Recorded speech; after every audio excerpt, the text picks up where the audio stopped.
अस्सलाम वालेकुम नाज़रीन, एक पैलन चोटी लैके मूँह तुहानूं दिखाने छिग्गी है जी। मुँह से 6 दांत है, कोड़ी बिल्कुल नहीं है, कद बड़ा है, प्योर शाह काली, धुन्नी कोड़ी बिल्कुल नहीं। सून च कोई 10 तो 15 दिन बाकी है, सून दे विच 10 तो 15 दिन बाकी है।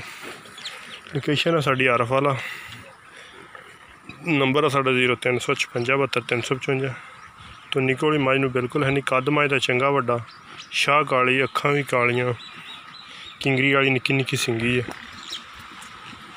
अगर साढ़े किसी भरा नूं पसंद आए तो साढ़े नंबर से रबता करे। नंबर साढ़ा 0356 72 355। लोकेशन साड़ी आरफ वाला। तो अगर साढ़े किसी भरा नूं पसंद है तो साढ़े नंबर से रबता करें। थान बड़ा प्यारा छोटी नूं, चारे थान बराबर मुठ मुठ। हाँ जी, धुन्नी घोड़ी माई बिल्कुल नहीं है, कद बड़ा वड्डा एक कड्डी दी। हाँ जी।